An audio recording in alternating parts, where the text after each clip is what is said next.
The morning sun was just rising over the biggest military base in America when the sky suddenly changed color. The blue sky turned purple and then silver as something huge appeared above the clouds. The thing was so big it blocked out the sun and cast a shadow over the entire base. Soldiers ran everywhere. Some grabbed their weapons while others stared up at the massive ship that was slowly coming down. The ship looked like nothing humans had ever built. It was made of some kind of metal that changed colors like oil on water, and it made no sound at all as it landed on the main runway. The ground shook when the ship touched down. Even though it was huge, it landed so gently that not even a small crack appeared in the concrete. The ship was at least 5 football fields long and 3 stories high. Strange symbols glowed along its sides in colors that hurt to look at directly. General Park. Soa Ra was the first to reach the landing site. She had been a soldier for 30 years and had seen combat in 7 different countries, but nothing had prepared her for this. She stood with her hands on her hips, watching the alien ship and wondering if today would be her last day alive. Behind her came Captain Kim Do-hyun, a Navy SEAL, who had spent the last 20 years learning how to kill people in more ways than most people could count. He was not a tall man, but his eyes were sharp and his body moved like a weapon that was always ready to fire. He looked at the alien ship, the same way he looked at everything else, like it was a problem that could be solved with the right amount of violence. The other soldiers spread out in a circle around the ship. They kept their weapons lowered but ready. Every man and woman there knew they might be looking at the end of human civilization, but they stood their ground anyway because that was what soldiers did.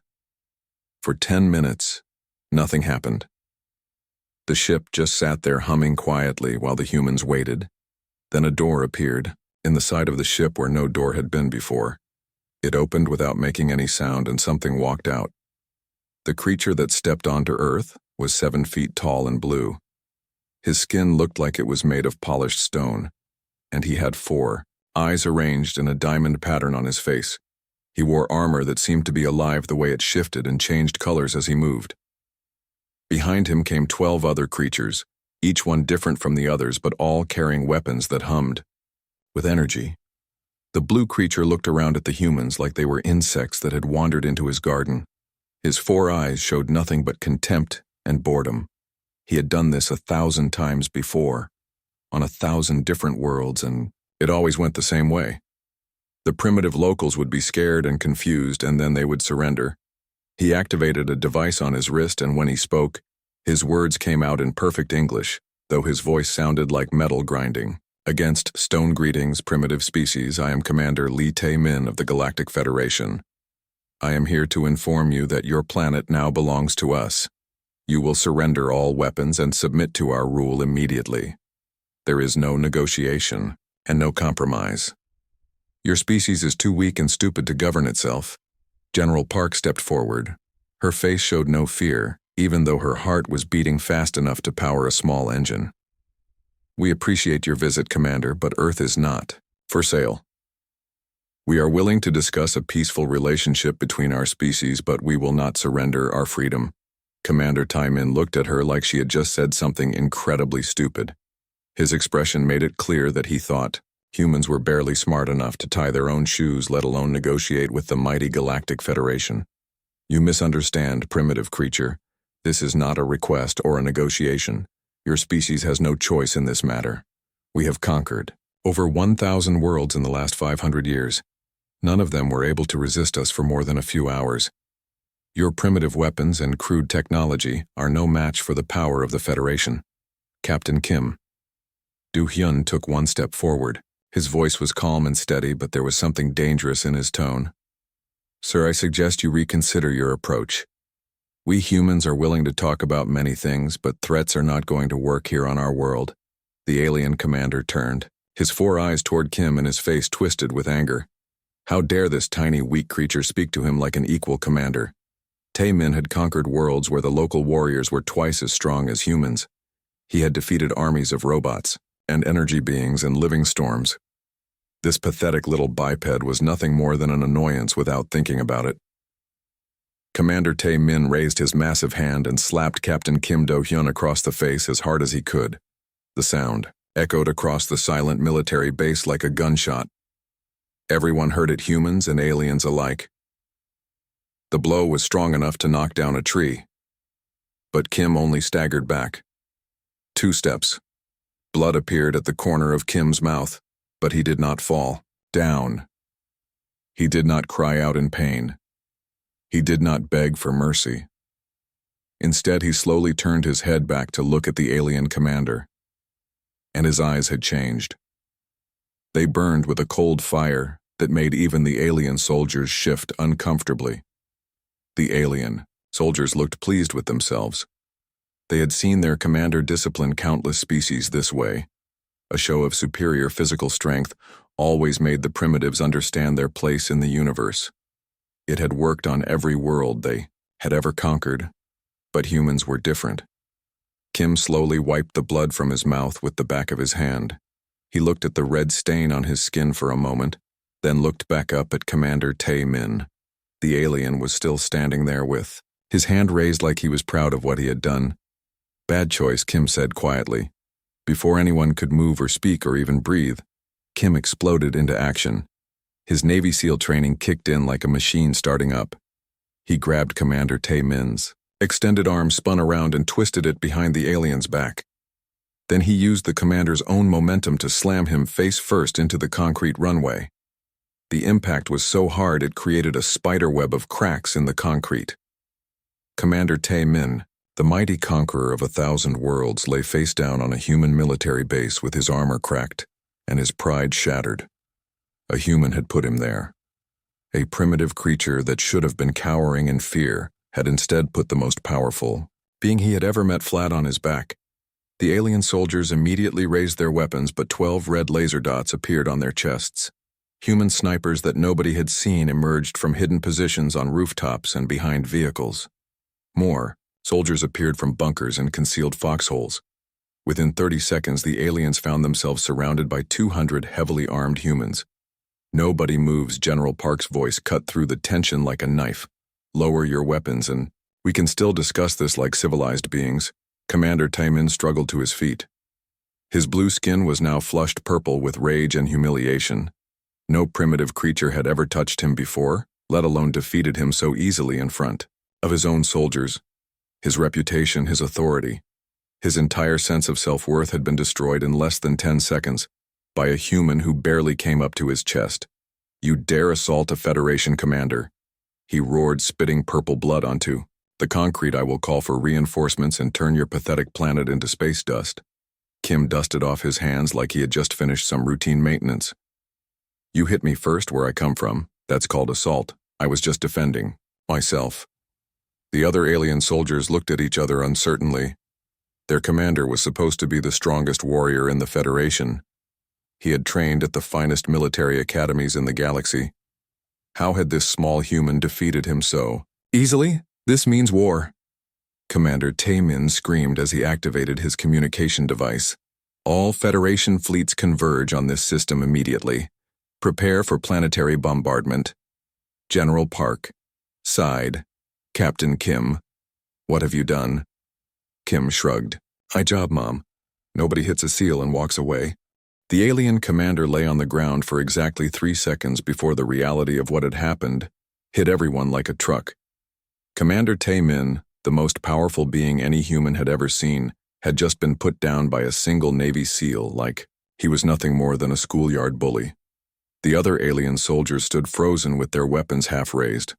They had expected to see their commander teach the primitive human a lesson about respect and power.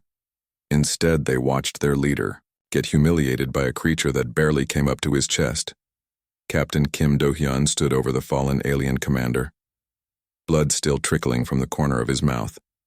His dark eyes showed no fear, no anger, just the cold calculation of a professional warrior who had been attacked and had responded accordingly. The other humans watched him with a mixture of pride and terror. They knew they had just witnessed something that would change everything. Commander Tae-min pushed himself up from the cracked concrete. His blue skin now flushed a deep purple color that probably meant he was very angry. His 4 eyes blazed with fury and humiliation as he looked at the small human who had just destroyed his reputation in front of his own soldiers. The alien reached for a weapon on his belt but stopped when he saw that every human in sight now had a gun pointed at him. Snipers on rooftops, soldiers behind vehicles, and troops emerging from hidden positions all had him in their sights. The red laser, dots dancing on his chest, looked like a constellation of death. "You will pay for this insult, primitive creature?" He snarled, his voice shaking with rage. "Do you have any idea what you have done? I am Commander Tae-min of the Galactic Federation. I have conquered worlds that your species cannot even imagine." Kim wiped more blood from his mouth and shrugged. "You hit me first, Commander. That makes you the aggressor in my book. I was just defending myself the way any soldier would." The alien soldiers looked at each other with growing uncertainty. They had been taught that their commander was unbeatable, that the Federation military was the finest fighting force in the galaxy. Yet this human had made their leader look like an amateur in less than 10 seconds. General Park. So-Ra stepped forward, her voice calm but firm. "Commander Tae-min, I suggest we all take a step back and think about what happens next. You can call your fleet and start a war that will cost millions of lives on both sides. Or we can sit down and talk about this like adults." The alien commander activated his communication device, his eyes never leaving Kim. Do-hyun's face, "All Federation fleets. This is Commander Tae-min requesting immediate military support at coordinates 7749. The primitive species has committed an act of war against a Federation officer. I repeat, this is a code-red military emergency." The response came through the device in a language that sounded like grinding metal and angry birds. After a few seconds, the device translated it into English. "Confirmed, Commander. Tae-min Fleet Admiral Kolnar Shan will arrive with the 3rd Battle Group in 72 hours. Maintain position and await reinforcements." Commander Tae-min smiled for the first time since landing on Earth, but it was not a pleasant smile. "In 3 days you will see what happens to species that dare to raise their hands against the Federation. Your planet will burn, and your people will serve as slaves on our mining worlds." Kim looked around at the other humans who were still pointing weapons at the aliens. Then he looked back at the commander and smiled. "That gives us 3 days to get ready. I like our chances." General Park activated her own communication device. "All units, this is General Park. So RA, as of this moment, Earth is under threat of alien invasion. All military forces worldwide are to be placed on highest alert. Contact the Pentagon, the Kremlin, Beijing, London, and every other capital. Tell them we have visitors and they're not friendly." The alien soldiers shifted nervously as they listened to the human communications. They had expected fear and panic. Instead, they heard calm, professional voices coordinating a military response. These primitives were not running or hiding or begging for mercy. They were preparing to fight. Dr. Choi Min-ji arrived at the scene in a military jeep, along with a team of scientists and linguists. She was Earth's leading expert on theoretical alien biology, even though she had never actually seen an alien before today. She looked at Commander Tae-min and his soldiers like they were the most interesting specimens she had ever encountered. "General Park, we need to study their technology, their biology, their psychology," she said excitedly. "If we're going to fight them, we need to understand them first." The alien commander laughed, a sound like breaking glass. "Study us, primitive creature. We have conquered 1,000 worlds. We have technology that your species will not develop for another 1,000,000 years. You have nothing that can threaten the Federation." Kim walked over to the alien commander's weapon that had fallen during their brief fight. He picked it up and examined it closely. The weapon was made of some kind of metal that felt warm to the touch and had symbols that glowed softly along its sides. "Interesting design," he said to Dr. Choi. "The power source seems to be some kind of energy cell, and the firing mechanism is activated by these touch panels. It looks complicated, but I bet our engineers could figure it out." Commander Tae-min tried to stand up but found himself surrounded by human soldiers who were not pointing guns at him, but were clearly ready to. If he made any sudden moves, "You cannot possibly understand Federation technology. Your primitive minds lack the capacity to comprehend such advanced engineering." Dr. Choi knelt down next to the alien commander and began scanning him with a handheld device. "Actually, your biology is quite fascinating. Your bone density is about 40% higher than humans, and your muscle fibers are more efficient. but your nervous system processes information more slowly than ours." The alien looked at the device with growing alarm. "How do you know this? Your scanners should not be able to penetrate Federation bio-armor." "We developed quantum scanners last year," Dr. Choi replied cheerfully. "They can analyze atomic structures through most known materials. Your armor is impressive, but not impenetrable. More." Vehicles arrived carrying equipment and personnel. The humans moved with the kind of organized efficiency that comes from years of military training. Within an hour, they had established a perimeter around the alien ship and begun setting up research stations. The alien soldiers watched all this activity with growing concern. They had expected to land on a primitive world where the locals would be armed with crude projectile weapons and chemical explosives. Instead, they found themselves facing opponents who seemed to have technology that was almost as advanced as their own. Commander Tai Min tried to contact his ship, but found that his communications were being jammed somehow. The humans had put up some kind of interference field that was blocking his signals. He had never encountered anything like it on any of the worlds he had conquered. One of his soldiers, a tall, gray creature with 6 arms, approached him nervously. "Commander, the primitive species seems to be more advanced than our intelligence reports indicated. Their scanning technology is nearly equal to our own, and their military organization is surprisingly sophisticated." Silence. Commander Tai Min snapped, "They are still just primitives with crude technology. Once the fleet arrives, we will crush them like insects." But even as he said it, he could not forget the moment when the human soldier had put him on the ground. The speed, the precision, the complete lack of fear it showed. These creatures might be more dangerous than anyone in the Federation realized. Captain Kim Do-hyun spent the rest of the day studying the alien weapons and armor with a team of military engineers. Every piece of Federation equipment told them something new about their potential, enemies, strengths, and weaknesses. By evening, they had learned more about alien technology than the Federation probably wanted them to know. As night fell over the military base, the alien ship sat dark and silent while human guards kept watch. The Yao. 12 alien soldiers had been placed in a secure facility where they were being treated well, but were clearly prisoners. Commander Tai Min sat in his cell, staring at the ceiling and wondering how everything had gone so wrong so quickly. He had slapped what he thought was a primitive creature, and instead had started a war with a species that might actually be able to fight back. For the first time in his long military career, Commander Tai Min began to wonder if the Federation might not win this battle outside his cell. Captain Kim Do-hyun walked past on his way to another planning meeting. The alien commander watched through the small window as the human who had humiliated him continued to prepare for the war that was coming in. 3 days, the human did not look worried. 3 days after Commander Tai Min had made the worst mistake of his life, the entire planet Earth looked like a different world. Every military base buzzed with activity. Scientists worked around the clock studying alien technology.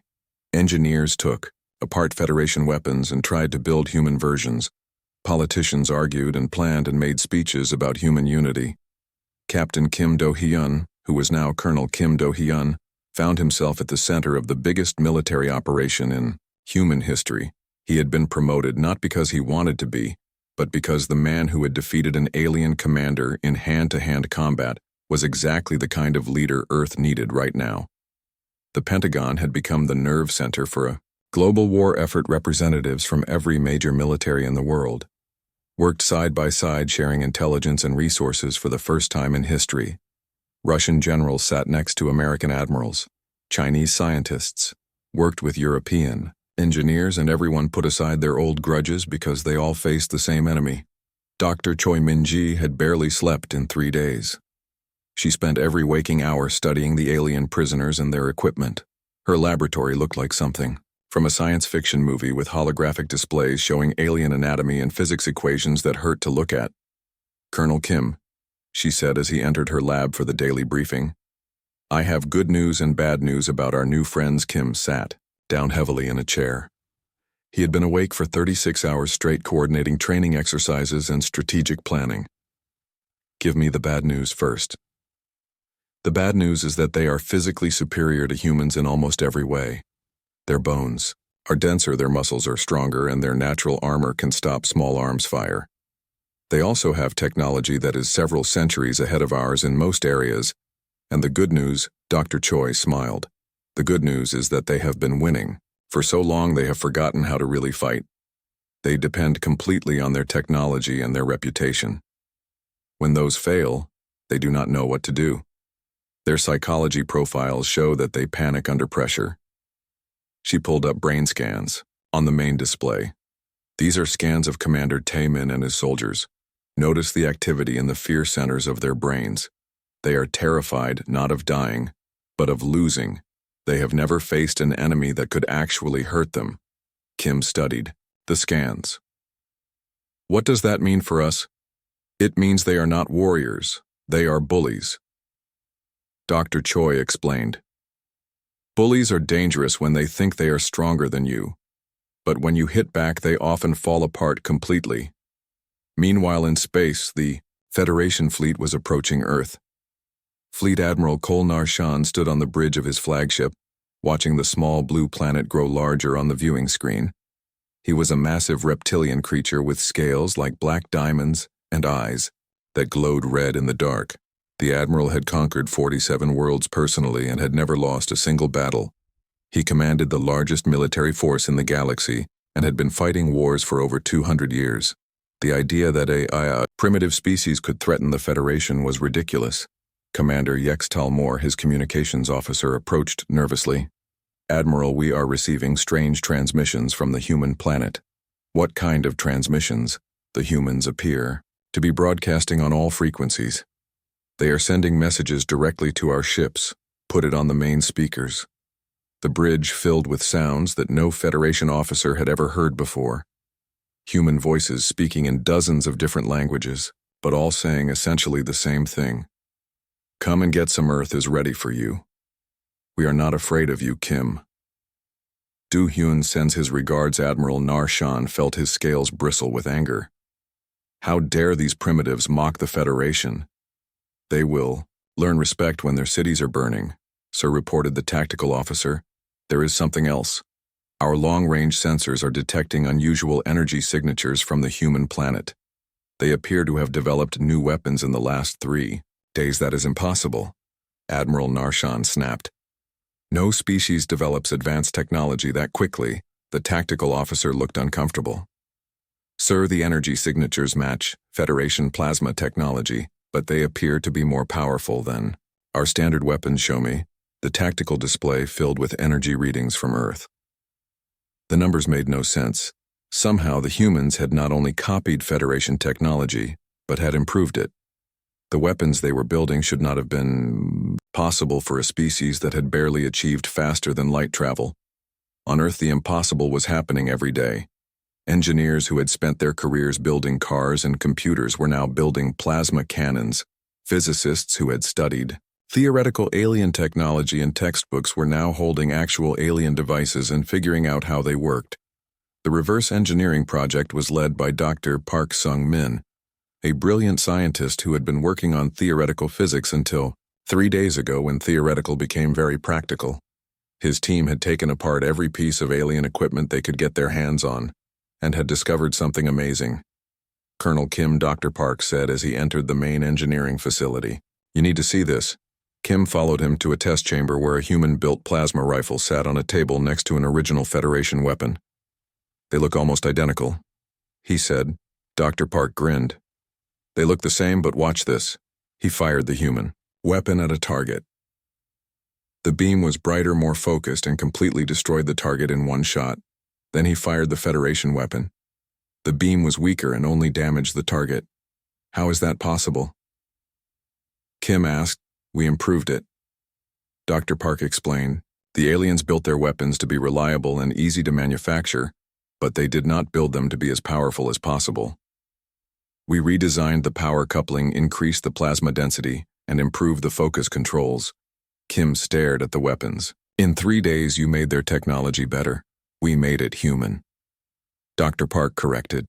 The aliens build things to work forever. We build things to win. Wars, similar improvements were happening all over Earth. Human pilots were learning to fly spacecraft. that had been impossible to imagine. A week ago, infantry soldiers were training with energy weapons that could cut through tank armor. Computer programmers were hacking alien communication systems that were supposed to be impossible to break. Most important work was happening in a secret facility beneath the Pentagon, where the world's best military strategists were planning for a kind of war that had never been fought before. General Park Soara sat at the head of a table surrounded by the finest military minds on Earth. We have one advantage over them, she said. They have never fought an enemy that could adapt to their tactics. Every species they conquered either surrendered immediately or was crushed by superior firepower. We are going to do neither. The Chinese General Liu Wei leaned forward. What do you propose we fight like humans? General Park replied. We use every trick we know, every dirty tactic, every unconventional strategy. The Federation fights like a machine with predictable patterns and standard procedures. We fight like barbarians with no rules and no limits. The Russian Admiral Volkov nodded approvingly. In my country, we have a saying. When fighting a bear, you do not fight like a bear, you fight like a pack of wolves. Exactly, General Park said. The Federation expects us to line up our ships and have a proper space battle, where their superior numbers and technology will win. Instead, we are going to fight like pirates and terrorists and guerrilla warriors. Colonel Kim entered the room carrying a stack of reports from field commanders around the world. How are our preparations going? General, better than expected. General Park replied. Every military base on Earth is now equipped with Federation-level weapons. Our pilots are training in captured alien fighters. Our ground forces are learning alien tactics. All major cities have planetary defense systems that were science fiction. A week ago, Kim sat down and looked around the table. How many ships are they? Bringing Admiral Volkov consulted his intelligence reports. 300 vessels of various sizes, including 12 heavy cruisers and 1 massive flagship. They have enough firepower to destroy continents. And how many ships do we have? Kim asked. The room went quiet. General Park answered 17 functional spacecraft, 8 of which are converted civilian vessels, and 9 that we built from scratch using alien technology. The odds did not look good, but nobody in the room seemed worried. They were human, and humans had been fighting against impossible odds since the beginning of their species. They had never conquered 1,000 worlds, but they had spent thousands of years learning how to fight each other, and that might be enough. Outside the Pentagon, the night sky was filled with strange lights as Earth's new defensive systems came online. Orbital platforms that had been built in record time powered up their weapons. Space fighters that looked like nothing ever seen before prepared for combat that would decide the fate of humanity. In his cell, Commander Tai Min watched the preparations through his small window. The primitive species that he had dismissed so easily was becoming something that frightened him. They were not just copying Federation technology, they were making it better. They were not just preparing to defend themselves, they were preparing to attack. For the first time in his long military career, Commander Tai Min began to think that the Federation might lose this war. And it was all because he had slapped a human who slapped back harder. The Federation fleet arrived at Earth like a metal storm against the black of space. 300 warships of different sizes and designs surrounded the small blue planet. Each ship carried enough weapons to level a city, and their combined firepower could crack continents. The sight should have been enough to make any species surrender immediately. Fleet Admiral Kolnar Shan stood on the bridge of his massive flagship watching Earth through the viewing screen. The planet looked peaceful and defenseless from space, but his sensors were telling him a different story. Energy readings were coming from locations all over the surface, and there were objects in orbit that had not been there 3 days ago. Open communications with the planetary government, he ordered. The communications officer tried several times but got no response. Sir, the humans are not answering our calls, then broadcast on all frequencies. Admiral Narshan commanded. His voice boomed across every radio, television, and communication device on Earth. This is Fleet Admiral Kolnar Shan of the Galactic Federation. You have 72 hours to surrender your forces and submit to Federation authority. Any resistance will result in the complete destruction of your civilization. Response came back immediately on all channels from every major city on Earth. The voice was Colonel Kim Do-hyun. speaking in calm, clear English. "Admiral, this is Colonel Kim Do-hyun of Earth Defense Forces. We have a counteroffer. You have 5 minutes to turn your ships around and leave our solar system. Any hostile action will result in consequences you are not prepared for." Admiral Narshan felt his scales bristle with rage. One primitive human was threatening the most powerful fleet in the galaxy. It was beyond arrogant, it was insane, communications officer. He growled. "Broadcast this message to the human planet. Watch and learn the price of defying the Federation." The Admiral turned to his weapons officer. "Target the human capital called Washington, D.C. Prepare for surgical orbital bombardment." The massive flagship charged its primary weapons. The energy buildup was visible from the surface as a bright star appearing in the night sky. On Earth, millions of people looked up and saw their death approaching. Then something impossible happened. The Federation flagship shuddered as something struck its shields. The impact was so powerful it knocked several crew members to the floor. Damage alarms began blaring throughout the ship. What was that? Admiral Narshan demanded. The tactical officer stared at his displays in disbelief. "Sir, we are under attack. The humans have weapons platforms hidden throughout their solar system. They just hit us with plasma cannons that are more powerful than anything in our database." Before the Admiral could respond, his fleet came under attack from every direction. Hidden bases on the moon fired missiles that somehow penetrated Federation shields. Asteroid mining stations that should not have existed opened fire with energy weapons that cut through alien armor like paper. Most shocking of all were the human spacecraft. Small fast fighters that moved like angry wasps swarmed around the massive Federation ships. The human pilots flew with a reckless skill that no Federation officer had ever seen. They dove between the alien warships, firing at weak points with surgical precision. Colonel Kim Do-hyun led a squadron of 12 human fighters in an attack on a Federation heavy cruiser. The alien ship was 10 times larger than his fighter and carried enough weapons to destroy a small moon. But Kim flew straight at it without hesitation. His wingman, Captain Song Ji-woo, spoke over the radio. "Colonel, are you sure about this? The math says we should all be dead in about 30 seconds. Kim rolled his fighter to avoid a plasma blast that would have vaporized him. "The math does not account for the human factor. Captain, stay close and follow my lead." The human fighters moved in patterns that confused the Federation gunners. They did not fly in the neat formations that alien pilots used. Instead, they moved like a school of fish or a flock of birds, each pilot responding to the others in ways that seemed impossible to predict. Kim dove under the heavy cruiser and fired his weapons at what looked like a solid section of armor. But Dr. Choi Min-ji had studied Federation ship designs and had found their weak points. The plasma beam punched through the hull and caused a chain reaction of explosions throughout the alien ship. The Federation heavy cruiser broke apart in a ball of fire and debris, leaving the human fighters untouched. Kim allowed himself a small smile as he looked for his next target on the surface of Earth. The first wave of alien landing ships was approaching major cities around the world, prepared to fight for their survival. New York, London, Tokyo, Moscow, Beijing. Every major population center had become a fortress, bristling with weapons that had not existed. A week ago, the first Federation dropship landed in the desert outside Las Vegas. 50 alien soldiers poured out, led by Major Kex Vordan, a warrior from the desert world of Thermia.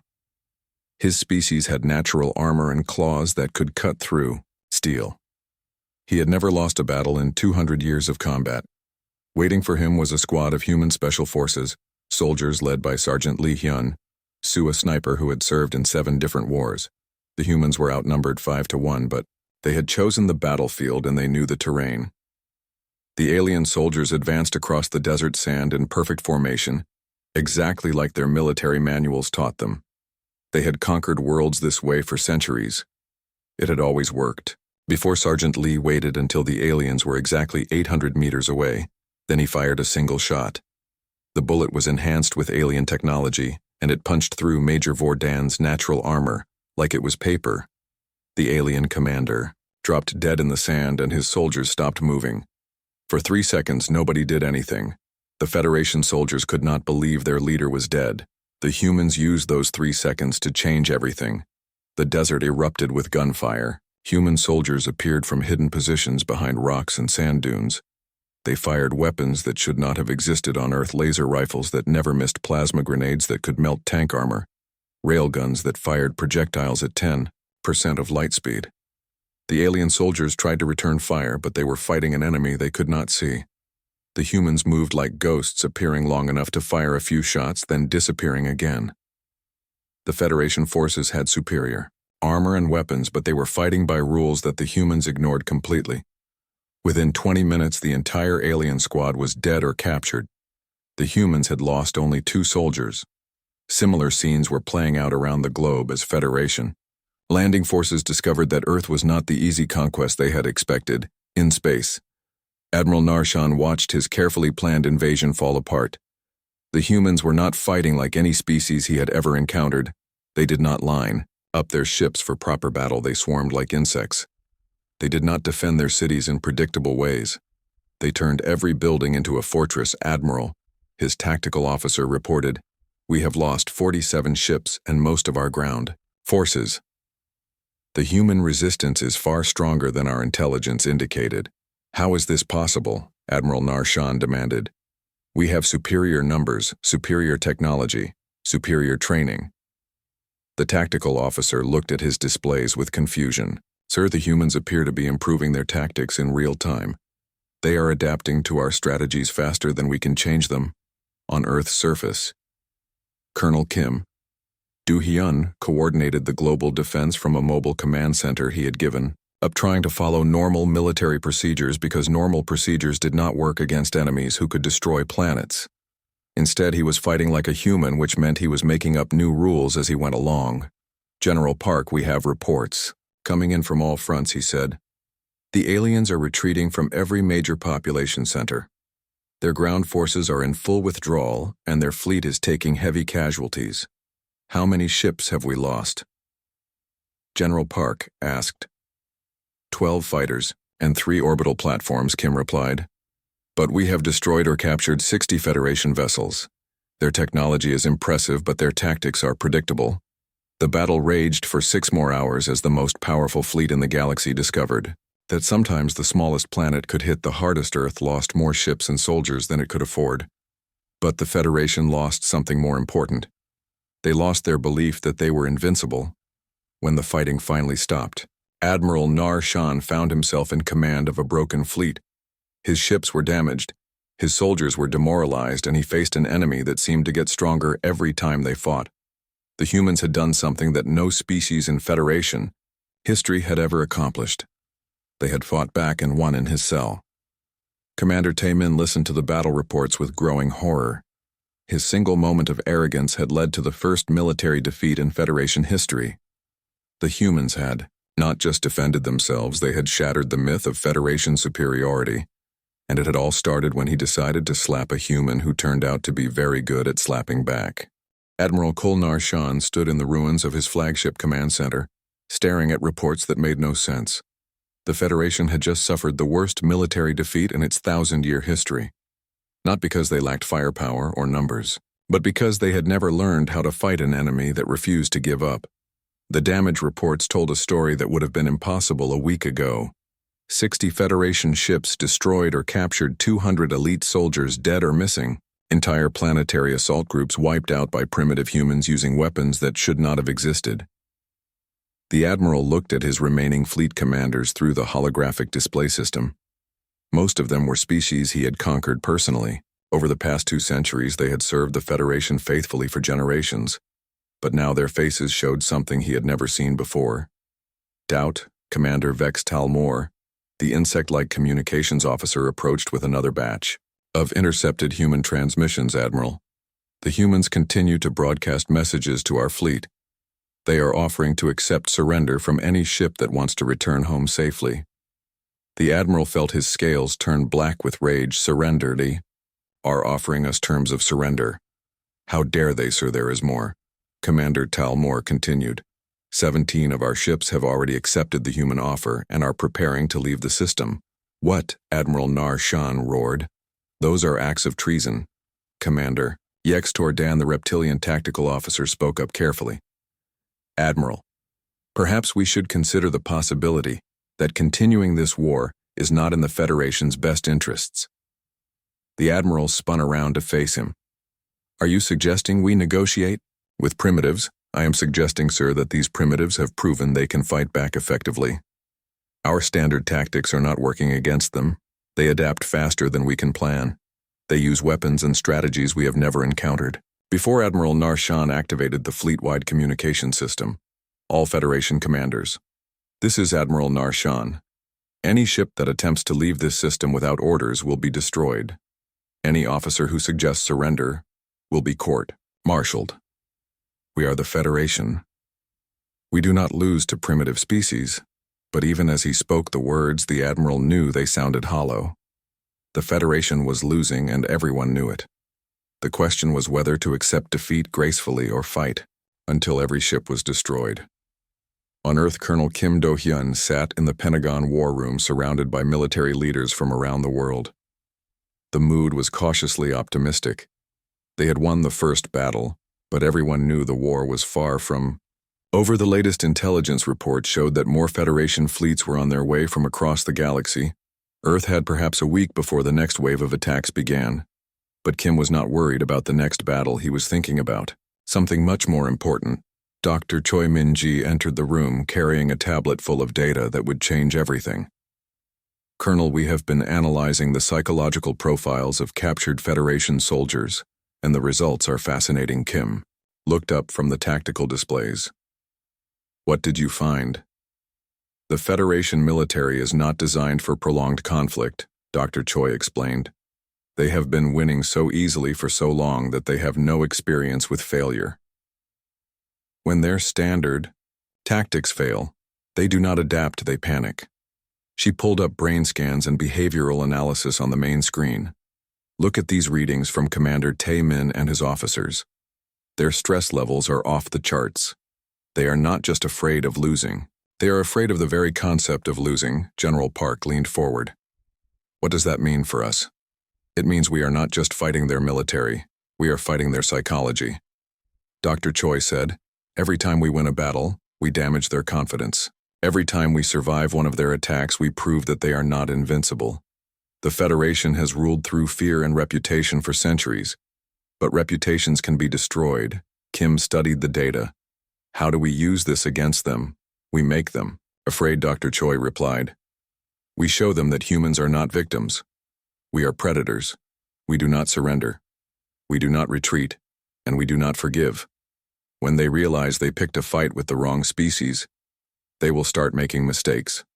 The plan that emerged from that meeting was unlike anything in military history. Earth would not just defend itself. It would go on the attack using psychological warfare combined with guerrilla tactics. The goal was not to destroy the Federation fleet, but to break their will to fight. Captain Song Ji-woo led the first psychological operation against the Federation fleet. His squadron of fighters approached the alien ships, but instead of attacking, they began broadcasting on all frequencies. The message was simple and delivered in perfect Federation standard language. This is Captain Song Ji-woo of Earth Defense Forces. We know you are scared. We know you have never fought an enemy that could hurt you. We know your commanders are lying to you about how this war is going. You do not have to die for their pride. Any Federation ship that wants to leave can go home safely. We will not stop you. The broadcast continued for hours, repeating the same message in dozens of alien languages. The effect was immediate. Several Federation ships broke formation and began moving away from Earth. Others stopped responding to orders from their command ships. Admiral Narshan watched his fleet begin to fall apart and felt something he had never experienced before: desperation. The humans were not just defeating his ships, they were turning his own soldiers against him. Sir Commander Tal Moore reported quietly, "We are receiving requests for surrender terms from 43 ships in the fleet. Many of them are asking for asylum on Earth." The Admiral felt his world crumble around him. In 1 week, a species that should have been conquered in hours had turned the greatest military force in the galaxy into a collection of frightened refugees. Meanwhile, in the deepest levels of the Pentagon, a very different kind of battle was taking place. Dr. Park Sung-min and his team of engineers had been working without sleep for a week. They had not just reverse-engineered Federation technology, they had created something entirely new. Colonel Kim, Dr. Park said as he led Kim into a secure laboratory. "You need to see what we have built." The laboratory contained a device that looked like nothing Kim had ever seen. It was roughly the size of a car, but its shape seemed to change depending on how you looked at it. Energy flowed through transparent tubes in patterns that hurt to follow with the eye. "What is it?" Kim asked. Dr. Park smiled. "It is a quantum communication array that can broadcast across the entire galaxy instantly. We can send messages to every Federation world simultaneously and tell them exactly what happened here." Kim felt his blood turn cold. "Are you suggesting we threaten their home worlds?" "No," Dr. Park replied. "I am suggesting we invite them to surrender before they suffer the same fate as their invasion fleet. We tell every species in the Federation that Earth has proven the Federation can be defeated. We offer them freedom from 1,000 years of oppression." The implications were staggering.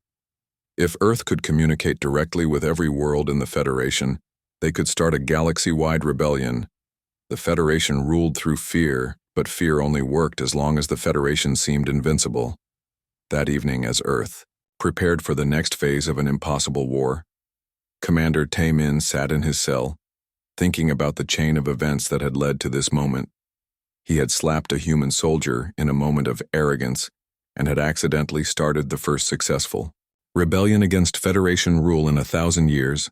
A guard brought him a message from Colonel Kim Do-hyun. The note was simple. "Commander, tomorrow, we broadcast to your entire galaxy. We will tell them that the Federation can be defeated. We will offer them what you tried to take from us, freedom. The war you started will end, not with Earth conquered, but with the Federation transformed." Commander Tae-min read the message 3 times before the full meaning hit him. The humans were not just defending their world, they were liberating the galaxy. And it had all started because he made the mistake of hitting someone who hit back harder than anyone had ever imagined possible. Outside his cell window, the night sky filled with the lights of human spacecraft preparing for a battle that would determine the future of every intelligent species in the galaxy. The Federation had come to conquer Earth, but Earth was about to conquer the Federation. The universe was about to learn that humans did not just fight to survive, they fought to win. And when humans decided to win, they did not stop until victory was complete. The war ended not with the massive space battle that everyone expected, but with a simple message broadcast to every inhabited world in the galaxy. The quantum communication array that Dr. Park Sung-min had built worked perfectly, sending Earth's words across millions of light years in an instant. "People of the galaxy, this is Colonel Kim Do-hyun, speaking for the free world of Earth. We want you to know that the Galactic Federation can be defeated. They came to our world with 300 ships and superior technology. They demanded our surrender and threatened to destroy our civilization. When we refused to submit, they attacked us with everything they had." The message continued, broadcasting images from the battles around Earth showing Federation ships burning in space and alien soldiers surrendering to human forces. The pictures were more powerful than any words could have been. In 1 week, Earth has destroyed or captured over half of their invasion fleet. We have done this not because we are stronger or have better weapons, but because we refuse to accept that freedom must be surrendered for safety. The Federation rules through fear, but fear only works until someone fights back. The effect was immediate. On worlds across, the galaxy species that had been conquered centuries ago began to question Federation authority. Riots broke out on mining worlds where slaves had worked for generations. Independence movements that had been crushed for decades suddenly found new courage. Admiral Kolnar Shan watched his empire crumble from the bridge of his damaged flagship. Reports flooded in from every sector of Federation space. Rebellions on 47 worlds, fleet commanders refusing orders, colonial governors declaring independence. The 1,000-year reign of the Federation was collapsing in real time. Sir Commander Talmor said quietly, "We are receiving a priority communication from the Federation Council on the home world." Put it through, the Admiral commanded. The image of Supreme Chancellor Velmor Karn appeared on the main screen. The elderly alien leader looked tired and defeated. Admiral Nar-Shan, you are ordered to cease all hostile operations against the human world and open negotiations immediately. The Council has voted to pursue a diplomatic solution to this crisis. Admiral Nar-Shan felt his scales turn gray with shame. Negotiations. Sir, we came here to conquer a primitive species. How can we negotiate with creatures that should be our slaves? The Chancellor fixed him with a cold stare. Admiral, those creatures have just proven that the Federation military is not invincible. They have broadcast that proof to every world we control. Do you understand what that means? The Admiral did understand. It meant that the fear that had held the Federation together for 1,000 years was gone. Once people knew that the Federation could be defeated, there was no stopping the rebellions that would follow. Within hours, Admiral Nar-Shan found himself walking across the same military base where Commander Tae Min had first slapped Captain Kim Do-hyun. The irony was not lost on him. The place where the war had started would be the place where it ended. The Admiral came alone, carrying only a white flag of surrender. His massive reptilian form looked strange and out of place among the human soldiers, but nobody pointed weapons at him. They watched him with the wary respect that professionals showed to other professionals. Colonel Kim Do-hyun waited for him dressed in his finest uniform. The human looked exactly the same as he had a week ago, but everything else had changed. The Federation was no longer the most powerful force in the galaxy. Earth had taken that title by proving that power came from courage, not fear. Admiral Nar-Shan approached slowly. When he reached Kim, he did something that shocked everyone present. He knelt down on one knee and lowered his massive head. Colonel Kim Do-hyun, he said in perfect English, I formally surrender all Federation forces in this system to Earth Military Command. I request terms for the safe withdrawal of our surviving ships and mercy for our soldiers who were following orders. Kim looked down at the most powerful military leader in the galaxy kneeling in the dirt of an Earth military base. Please stand up, Admiral. We do not make our enemies bow before us. The Admiral rose slowly, confusion clear on his reptilian features. You grant mercy. Even after we attempted to destroy your world, we offer you the same respect we would want if our positions were reversed, Kim replied. Your soldiers who want to return home can leave safely. Those who want to stay and learn about Earth are welcome, including Commander Tae Min from behind. The Admiral Commander Tae Min stepped forward. The alien who had started the war looked tired and humbled. His blue skin had faded to a pale gray color, and his 4 eyes showed a mixture of shame and curiosity. Why, he asked simply, why show mercy to those who came to enslave you? Kim looked at the alien commander who had slapped him a week ago and started the most important war in galactic history. Because you made a mistake, Commander. Not out of evil, but out of ignorance. We all make mistakes. The question is whether we learn from them. Commander Tae Min stared at the offered hand for a long moment, then slowly reached out and shook it. I have learned much about humans this week. Colonel, perhaps the Federation has much to learn as well. Admiral Nar-Shan nodded slowly. When I return to the homeworld, the Council will want to know how a single planet defeated our greatest fleet. What should I tell them? Tell them the truth, Kim replied. Tell them that humans do not fight to conquer. We fight to protect what we love. Tell them that we do not surrender because surrender is not in our nature. Tell them that the galaxy is big enough for all of us to live in freedom. The surrender ceremony was broadcast across the galaxy, showing Admiral Nar-Shan signing documents that formally ended the war and established Earth as an independent world. The images of Federation officers shaking hands with human soldiers sent a message that traveled faster than light. Freedom was possible. 6 months later, the galaxy looked completely different. The Federation still existed, but it was no longer an empire built on conquest. Instead, it had become something unprecedented, a voluntary alliance of free worlds working together for mutual benefit. Earth became the first planet in galactic history to join the Federation as an equal partner, rather than a conquered territory. Human military advisors were stationed throughout Federation space, teaching alien forces the tactics and strategies that had won the war. Colonel Kim Do-hyun retired from active military service but continued working as a diplomatic advisor. His first assignment was helping to establish the new Federation Council where every member world had an equal vote.